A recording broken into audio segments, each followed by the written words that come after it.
की हमारी पहली नर्व है फेशियल नर्व। फेशियल नर्व का हम देखेंगे कि उसका ओरिजिन कहाँ से होता है, उसकी नॉर्मल एनेटमी जैसे हम करते आ रहे हैं बाकी नर्व्स की भी। और उसके साथ हम देखेंगे फेशियल नर्व के वो जहाँ से ओरिजिनेट होती है, स्कल से बाहर कैसे आती है, मोटर इन नेचर है, सेंसरी इन नेचर है। फिर उसके बाद हम देखेंगे कि उसकी फंक्शंस क्या है, मोटर फंक्शन क्या है, सेंसरी फंक्शंस क्या है।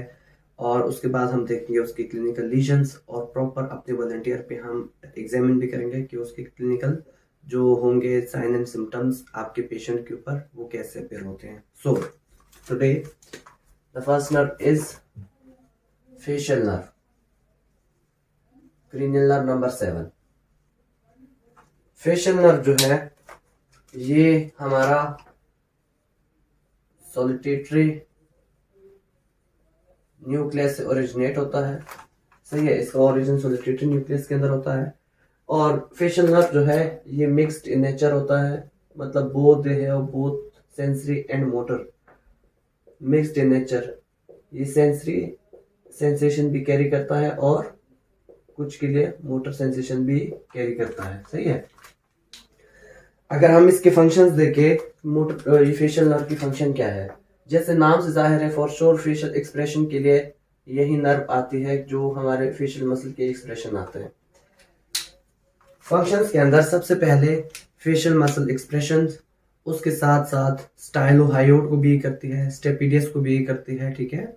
और उसके अलावा ये आपकी इनर्वेट कर रही होती है किसको, स्किन बिहाइंड द ईयर, और इंटीरियर जो 2/3 होता है वो टंग, और साथ में लैक्रिमल ग्लैंड को ये इनर्वेट कर रही होती है, ठीक है, for the purpose of tear. और उसके अलावा भी अगर हम देखें तो फेशियल नर्व 5 ब्रांचेस देता है, जिसको हम कुछ इस तरह से ले सकते हैं ऐसे करके, ठीक है।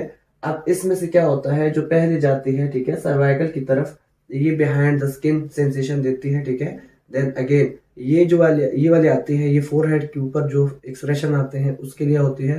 देन नेक्स्ट फेशियल वाली साइड पे, देन अगेन टंग वाली साइड पे, और ये जो नर्व आती है नीचे, ठीक है, स्टाइलोहायोड वगैरह को इनर्वेट कर रही होती है। सही है। फंक्शन इसके क्या हमने देखा कि इसके फंक्शन कौन कौन से हैं। एक तो फेस के ऊपर एक्सप्रेशन लेके आना, नेक्स्ट जो स्टेपिडियस है उसको भी इनर्वेट कर रही है, साथ में अगर स्टेपिडियस को इनर्वेट कर रही है तो जो साउंड होती है उस साउंड को हेयर करना और उस साउंड को जो है कैरी करना, sensation of the sound is also by the facial nerve somehow, ठीक है। प्रॉपरली वेस्टिब्यो कॉकलर जो होती है वो इसके अंदर इन्वॉल्व होते हैं हियरिंग प्रोसेस के अंदर, बट स्टेपिडियस की जो वाइब्रेशन है उसको जो है फेशियल नर्व भी कैरी करती है, ठीक है। स्टाइलोहायोड हमने कहा, ठीक है। और उसके साथ साथ हमने ये कहा कि ये जो मसल है एक्सप्रेशन को लेकर आती है, और साथ में आईज की जो ब्लिंकिंग है उसमें भी हेल्प करती है, ठीक है। जो कि हम इसके लीजन्स में देखेंगे भी कि ब्लिंकिंग गायब हो जाती है, क्यों होती है, कैसे होती है, वो हम देखेंगे। और उसके अलावा जो स्किन बिहाइंड द ईयर, ठीक है, इसको भी इनर्वेट कर रही है। जैसे कि अभी हमने देखा ब्रांचेस जब हमने डिवाइड करी ऐसे करके, तो इसकी एक ब्रांच बिहाइंड द स्किन, जो बिहाइंड द ईयर स्किन है, इसकी तरफ आ रही है, ठीक है। और उसके अलावा ये है कि इंटीरियर 2/3 ऑफ द टंग, ठीक है, और फेस के ऊपर जितनी भी सेंसेशन होती है सेंसरी, वो भी फेशियल नर्व का काम है। और जो इंटीरियर 2/3 है टंग का, ठीक है, जैसे कि टेस्ट वगैरह हो गया है 2/3 इंटीरियर टंग से, वो भी सेंसरी सेंसेशन फेशियल नर्व लेकर जाता है।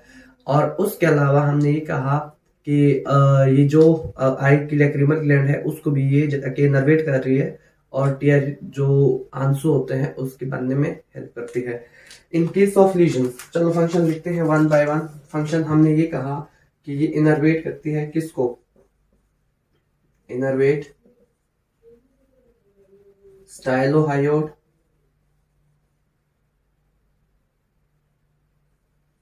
हायोड, और उसके अलावा ये इनर्वेट करती है स्टेपिडियस को, स्टेपिडियस,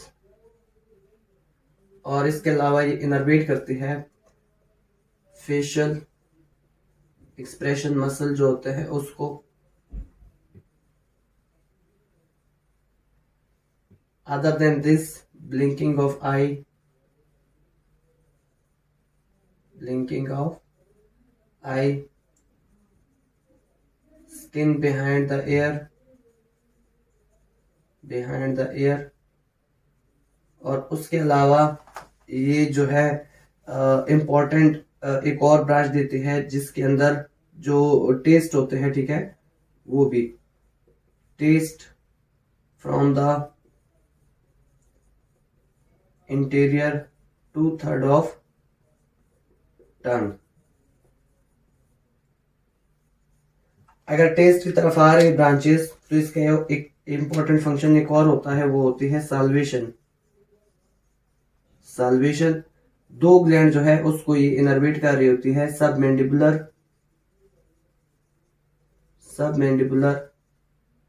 प्लस सबलिंगुअल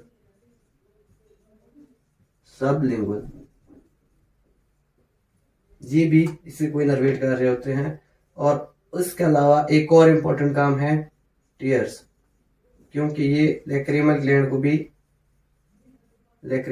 को भी इनर्वेट कर रहा होता है, ठीक है। This is all the important function of the facial nerve. Okay, what will be the consequences in case of lesions. अगर लीजन होती है तो क्या होगा इन केस ऑफ लीजन्स।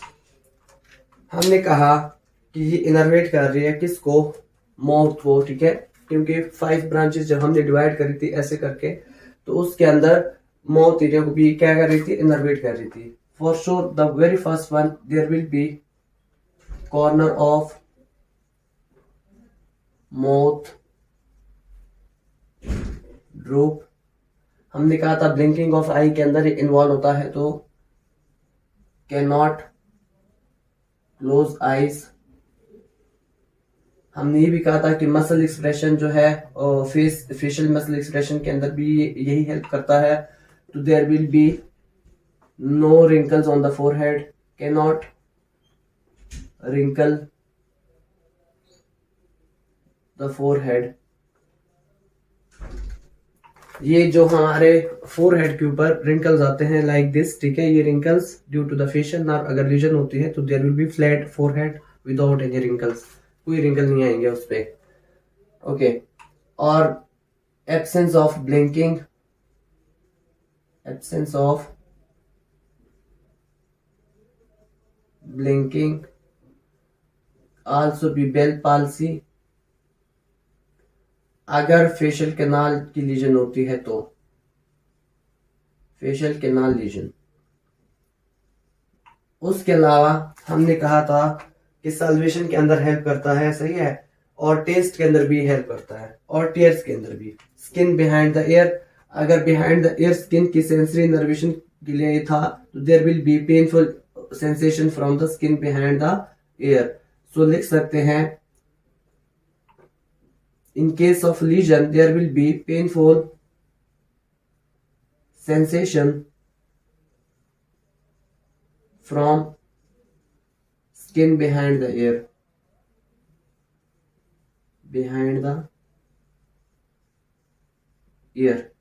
उसके अलावा हमने ये कहा था कि टेस्ट में भी इन्वॉल्व होता है ये, तो there will be alteration of taste 2/3 interior of tongue. Tongue की इंटीरियर साइड से जो 2/3 पार्ट होता है वहां से टेस्ट के अल्ट्रेशन जो है गायब। अल्ट्रेशन मीन कि there will be changes in the taste, ठीक है। अगर आपको स्वीट देते हैं तो you will be not able to recognise कि स्वीट है या फिर सोर है, कौन सा टेस्ट आ रहा है, तो टेस्ट के अंदर अल्ट्रेशन आती है, सही है। उसके अलावा रिलेटेड टू द साल्वेशन, अगर फेशियल नर्व जो है वो डैमेज है तो देयर विल बी लेस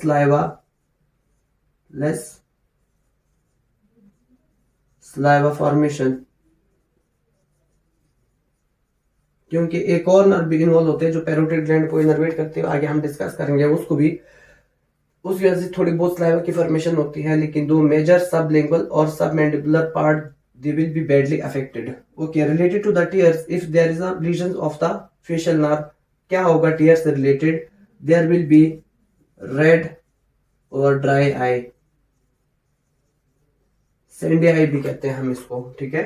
तो red या dry eye होगी, ये है इसकी lesions। in case of lesions ये सारे consequences या ये सारा जो clinical वो है पिक्चर है आपका पेशेंट का दिखाई देगा ऐसे, सही है। अगेन हम आपको अभी अपने वॉलंटियर पे परफॉर्म भी करके देंगे कि कैसे आपने एग्जामिनेशन करना है। जो हम ट्राई कर रहे हैं कि कवर कर रहे हैं क्वेश्चन से रिलेटेड फेशियल नर्व, पहले उसकी थोड़ी सी एनाटमी, देन उसकी फंक्शंस और उसके लीजन्स, साथ में पेशेंट के ऊपर क्लिनिकल एग्जामिनेशन कैसे करेंगे हम आपको वॉलंटियर पे दिखाते हैं। Of the facial nerve begins with observation of the patient's face. Look for symmetry of the facial features, such as the wrinkles of the forehead and the nasolabial folds. Observe the eyes for evidence of excessive or deficient tear production. Also, ask the patient if they are experiencing excessive saliva production or suffer from dryness of the mouth. Ask the patient if they experience distorted hearing. Next, ask the patient to perform some active movements which test the muscles of facial expression. Ask them to lift up their eyebrows and then frown, screw up their eyes tightly, whistle, show their teeth, and to blow out their cheeks. Okay, that's good. Can I get you to squeeze your lips together tightly? Again, don't let me pull them apart. That's fine. Can I get you to blow out your cheeks? That's fine.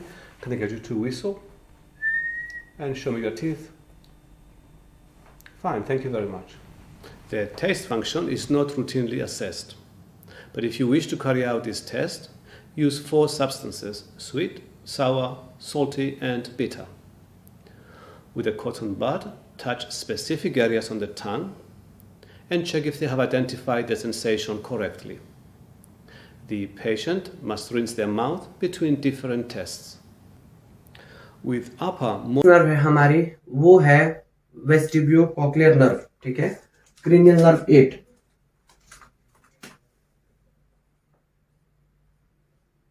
Cranial nerve 8 और वेस्टिब्यूलोकोक्लियर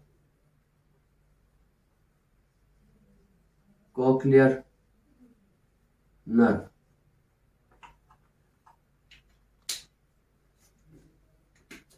again थोड़ी सी anatomy इसकी, ये भी जो है hind brain से originate होते हैं, originate from the hind brain.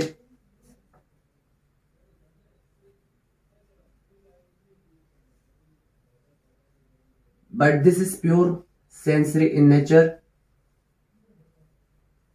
sensory in nature. Okay, what are the functions of the vestibulocochlear nerve? अगर हम इसकी फंक्शन की बात करते हैं तो इसकी 2-3 ही इंपॉर्टेंट फंक्शन है। सबसे पहले तो ये इन्वॉल्व होता है किस में? प्योर हियरिंग में, हियरिंग। अदर देन दिस ये इन्वॉल्व होता है किस में?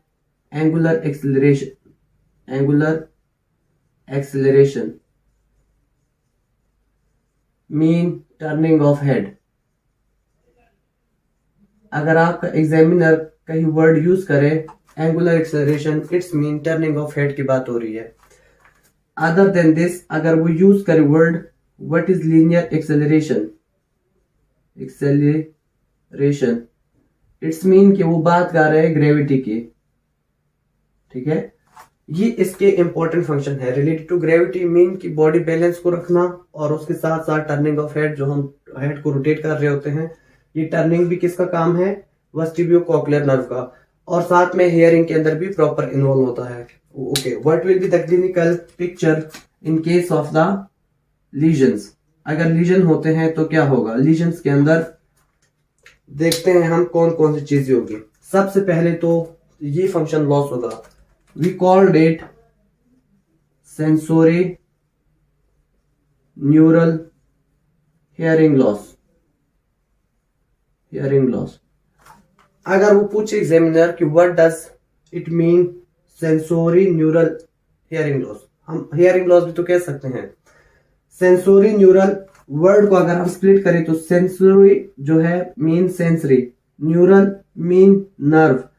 अगर सेंसरी नर्व की लीजन होती है जो कि कैरी कर रही है हेयरिंग की जो सेंसेशन है उसको कैरी कर रही है, ठीक है।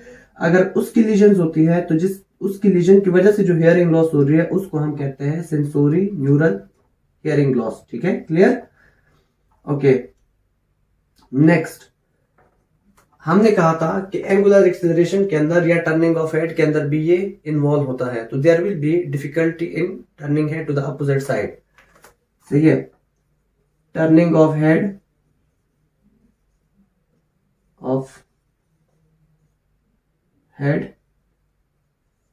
to opposite side will be weak। Okay, linear acceleration में हमने कहा था related to the gravity, so there will be problem with the balance problem. और last one is nystagmus। This is all about the vestibulocochlear nerve, और हम again अपने volunteer पे इसके एग्जामिनेशन भी दिखाते हैं आपको, ठीक है।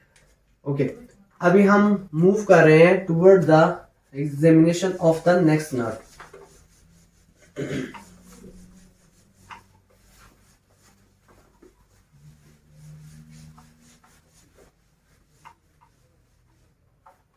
that is known as glossopharyngeal nerve, cranial nerve 7।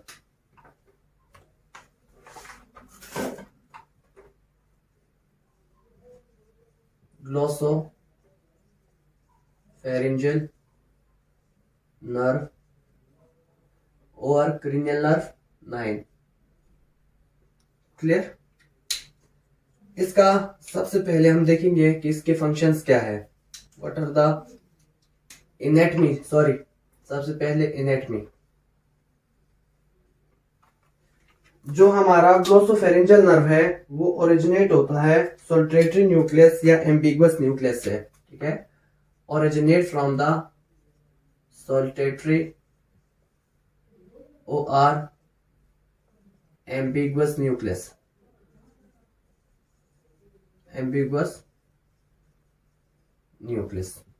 Okay, this is also mixed in nature. ये भी मिक्स्ड इन नेचर होता है, ठीक है। इट्स मीन कि they both have sensory plus motor supply. Clear?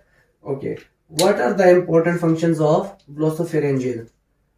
किस चीज को इनर्वेट करता है और इसके इंपॉर्टेंट फंक्शंस क्या है, हम देखते हैं। सबसे पहले इंपॉर्टेंट फंक्शन इसका, दे इनर्वेट द ओरोफेरिंक्स। ओरोफेरिंक्स को करता है along with this carotid sinus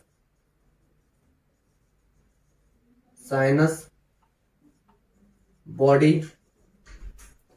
उसके अलावा हमने कहा था कि सबलिंगुअल ग्लैंड और submandibular gland are innervated by the cranial nerve 7 facial nerve. Parotid gland is innervated by the cranial nerve 9 glossopharyngeal nerve. So salivation के अंदर भी ये हेल्प करता है। Gland name is parotid gland, ठीक है।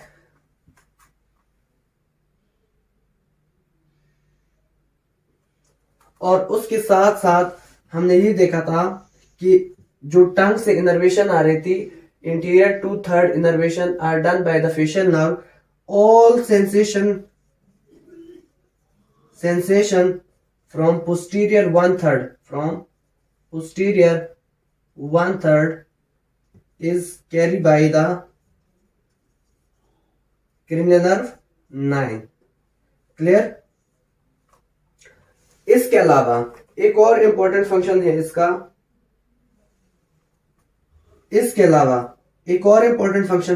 ये मोटर सप्लाई सिर्फ एक ही मसल को करता है। Motor supply only one muscle, that is known as stylopharyngeus को करता है ये, ठीक है। ये वो वाहिद मसल है जिसको ये मोटर सप्लाई देता है। Okay, what will be the problem if there is a lesions? Again, अगर लीजन्स होती है तो क्या क्या प्रॉब्लम्स आएंगे?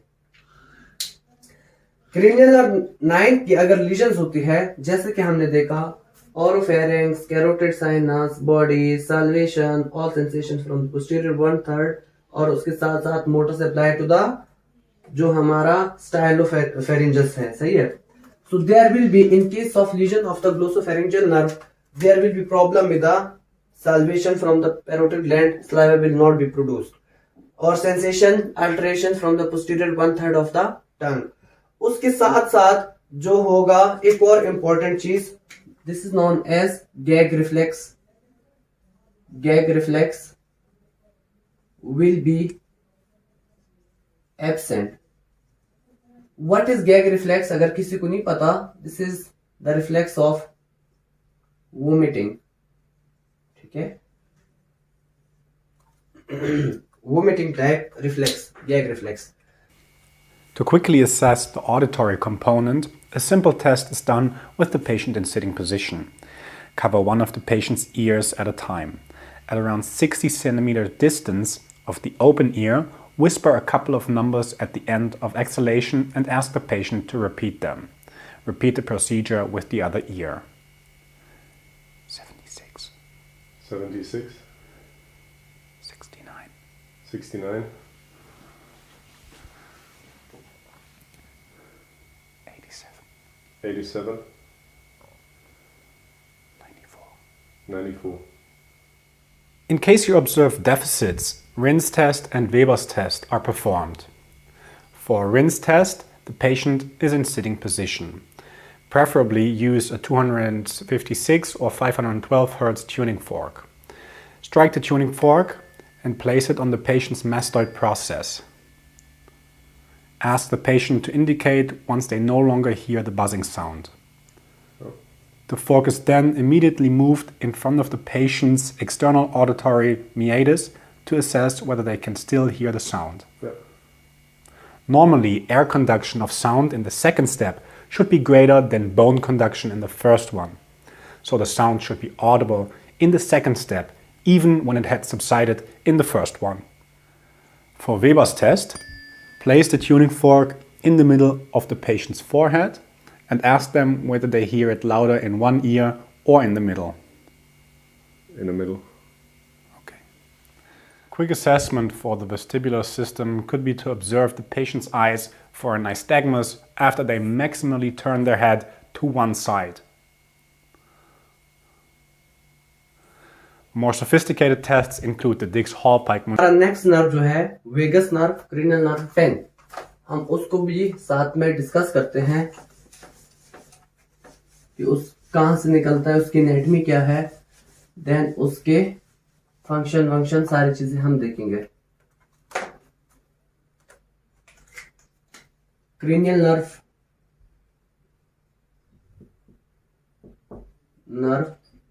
10, ठीक है, और सिंपली वेगस नर्व.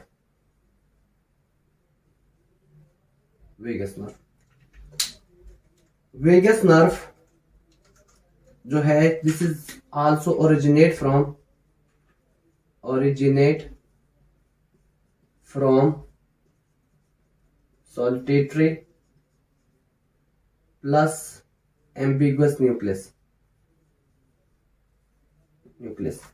सॉलिटेटरी से इसका सेंसरी पार्ट ओरिजिनेट होता है और एम्बिगुअस से इसका मोटर पार्ट ओरिजिनेट होता है. Clear? Okay. This is also mixed in nature.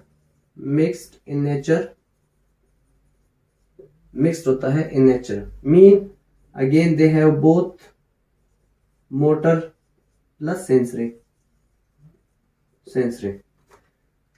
What are the functions of the cranial nerve? 9 functions. अगर हम फंक्शंस की बात करते हैं तो उसके अंदर क्या होता है? सबसे पहले फंक्शन इसका, they innervate palette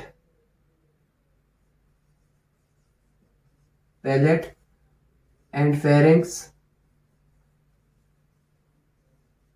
pharynx for swallowing.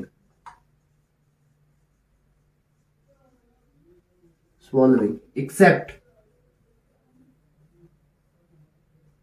Tensor palati, जो हमने कहा था कि इसको कौन इनर्वेट करता है? ट्राइजेमिनल नर्व और क्रीनियल नर्व 5, एंड आल्सो स्टाइलोफेरिंजस. हमने ये कहा था कि इसको कौन इनर्वेट करता है? Cranial nerve 9.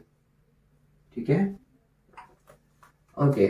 Other than this, also involved in the innervation of larynx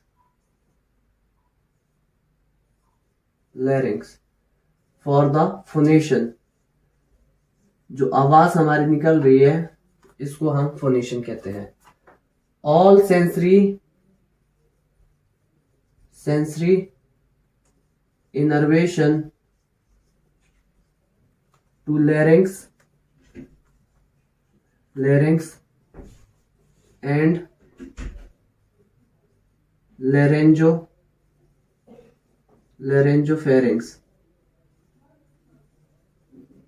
laryngopharynx. Okay, ये भी करते हैं साथ में. जितनी भी सेंसरी इनर्वेशन होती है लैरिंक्स और साथ में लैरिंजोफेरिंक्स को. All sensory for JIT. अब JIT के अंदर चाहे स्मूथ मसल्स है या फिर जितने भी exocrine gland in both midgut and hindgut.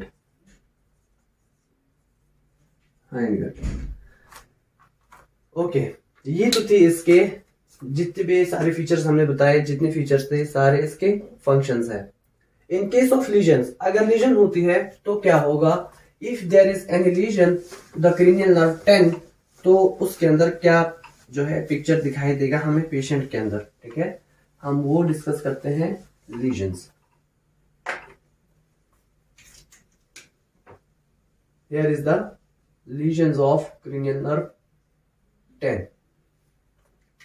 सबसे पहले there will be nasal speech.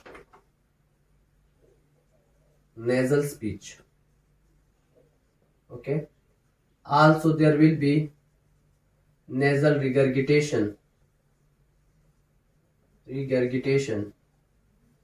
Other than this, अगर क्रेनियल नर्व की पाल्सी होती है हम देख सकते हैं कि ये किस में swallowing के अंदर भी इन्वॉल्व होता है.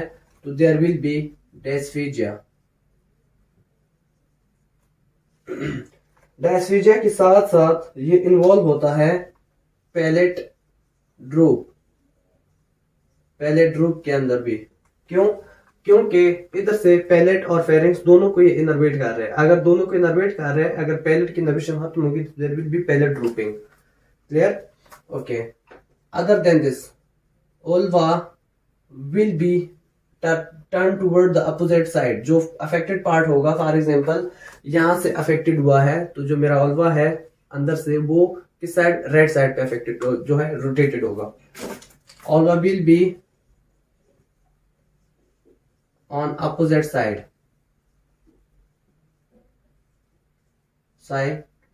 from the affected area. There will also be a hoarseness. Why? क्योंकि हमने देखा कि ये फोनेशन के अंदर भी इन्वॉल्व होता है. अगर इसकी इनर्वेशन खत्म हो जाती है तो there will be hoarseness to disturb speech. Okay. There will also be absence of gag reflex. Also absence of cuff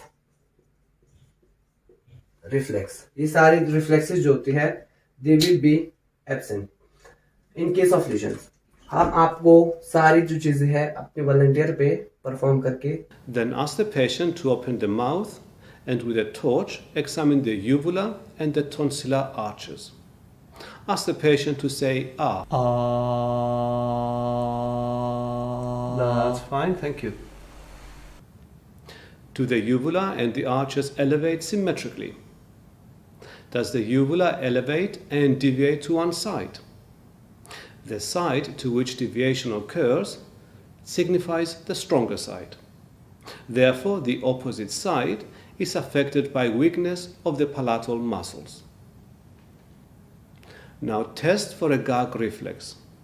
With an orange soap, touch each side of the posterior pharyngeal wall just behind the pillars of the fauces. If you haven't got clear access, then depress the tongue with a wooden spatula. Observe the elevation of the uvula and the fauces. Do they elevate at all, and do they rise symmetrically? With the gag reflex, you are testing the glossopharyngeal nerve as the afferent component. The response, or the efferent part in this reflex, is performed by the vagus nerve. Then ask the patient to protrude their tongue.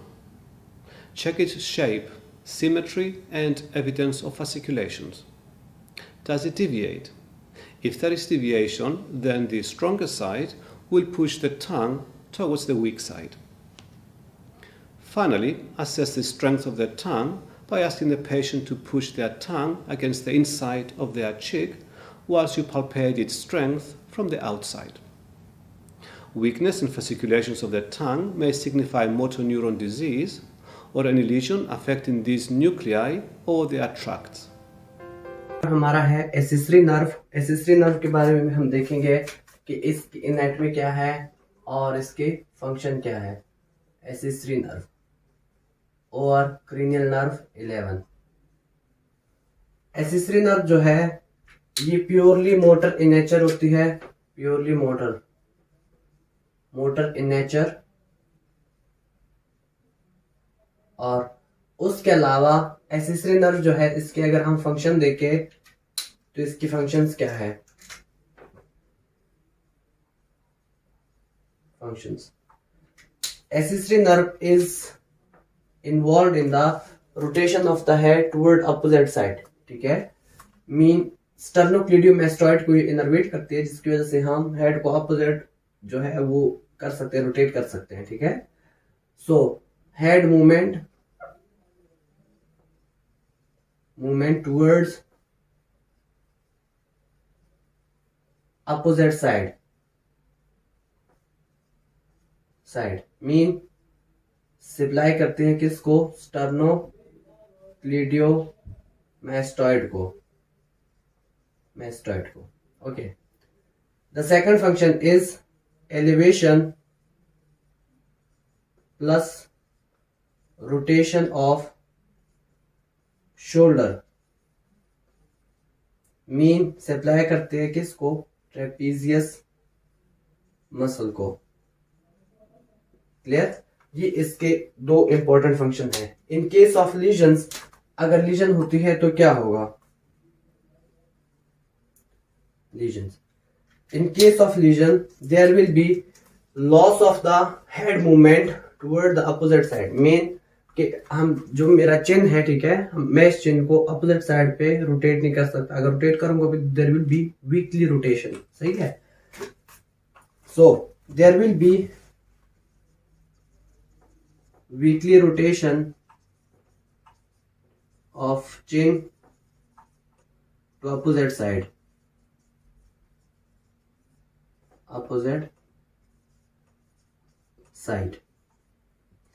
Other than this, अगर हम कह रहे थे कि elevation plus rotation of the shoulder ये इसका function था, अगर होती है इसकी लीजन तो there will be dropping of shoulder, loss of function of elevation and rotation because of the lesions to the accessory nerve, okay.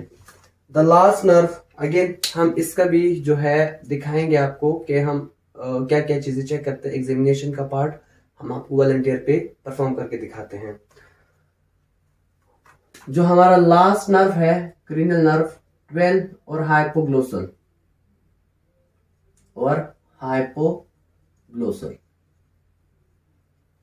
Hypoglossal is also purely motor in nature,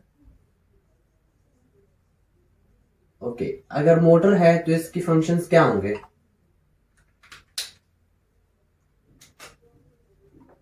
function, ये वो nerve है जो purely innervate करती है टंग को, ठीक है। Innervate टंग, जिसमें मसल्स हमारे आते हैं स्टाइलोग्लोसस, हाइपोग्लोसस और genioglossus plus intrinsic muscle of tongue, इन सब को जो है हमारे हाइपोग्लोसल नर्व इनर्वेट कर रही है। इसके साथ साथ इसका एक और इम्पोर्टेंट फंक्शन है, पैलेटोग्लोसस जो है उसको भी, पैलेटोग्लोसस is innervated by cranial nerve 10. In case of lesions, अगर lesions होती है तो क्या होगा? The tongue will be on the same side, जिस साइड पे affected होगा उसी साइड पे tongue होगी। lesions के केस में क्या होगा? tongue will rotate toward the affected side, जहां से affected होगा उसी साइड पे tongue होगी, the affected side। ये इसका इंपॉर्टेंट जो है एक क्लिनिकल साइन है। अफेक्टेड साइड या साइड ऑफ प्रोट्रूजन भी आप कह सकते हैं, side of protrusion. Okay, again हम हाइपोग्लोसल जो है इसकी क्लिनिकल एग्जामिनेशन आपको दिखाएंगे अपने वॉलंटियर के ऊपर। This is all about the cranial nerves. Good luck for your exam. The 11th cranial nerve, the accessory nerve. The accessory nerve is a motor nerve. First, observe the neck and shoulders for symmetry, evidence of wasting or fasciculations. Then, test the strength of the sternocleidomastoid by asking the patient to rotate the head to one side whilst you apply resistance with the palm of your hand. Observe the contraction of the contralateral sternocleidomastoid and then compare with the other side. An alternative test would be to get the supine patient to raise their head off the bed whilst you apply resistance against their forehead. Finally, test the trapezius. First, observe the shoulders for symmetry. Ask the patient to shrug their shoulders and then push their shoulders down against their resistance. A unilateral